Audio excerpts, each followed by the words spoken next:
ВМРО ДПМН ќе ја напушти работата на собранието, ако законот за амнестија биде по скратена постапка и со европско знаменце, порача првиот човек на ВМРО ДПМН Христијан Мицкоски.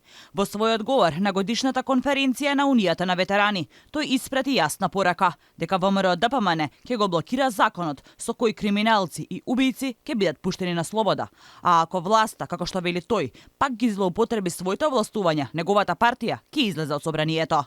Овој закон за слобода на криминалци, меѓу кои и оние од Монструм, за кои нема европско знаменце, што значи нема скратена процедура, ќе мора да се дискутира во парламентот по стандардна процедура. И тогаш ВМРО ДПМН отворено кажува дека истиот ќе го блокира.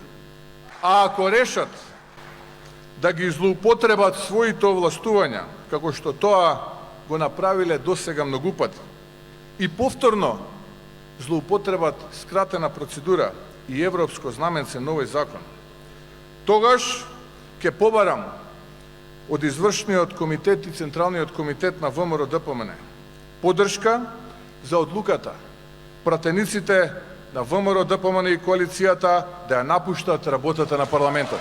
Коментирајќи ги измените на кривичниот законник, кој ВМРО ДПМН не ги поддржа, како и скандалозниот предлог закон за амнестија, за кој владата се повикува на европските практики, Мицкоски прашува каде во Европа се ослободуваат терористи и убијци. Од друга страна, со мирна совест излегуваат и си велат дека следеле европски практики. А никаде во Европа нема терористи да ви убијат 5 луѓе, од кои 4 деца, како што беше случајот со Смилковското езеро. И сега нивните джелати да ги пуштат на слобода со закона за амнестија. Ке ве подсетам, ако се сеќавате, велеа нема правда, нема мир. Ветуваа дека ке се дознаела вистината за убиството за Смилковското езеро.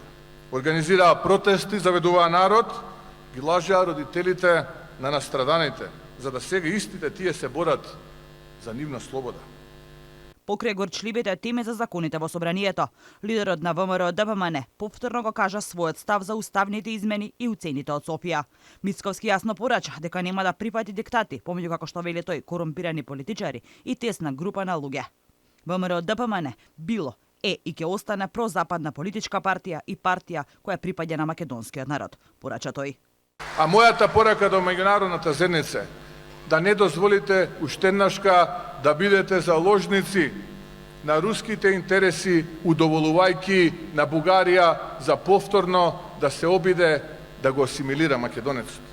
ВМРО ДПМН, додека јас сум председател и додека јас сум жив, нема никогаш да поддржи ваков бугарски диктат како што сега е ставен во парламентот. Мицковски повика и на обединување на сите оние кои се против ова, како што тој ја нарекува криминална, корумпирана и ненародна власт. Порача дека неговата партија е сега не само во двојна предност во однос на СДСМ, туку многу повеќе. ВМРО ДПМН е пред прагот повторно да ги обедини македонскиот народ и граѓаните во Македонија на следните парламентарни избори за историска рекордна победа, порача Мицковски.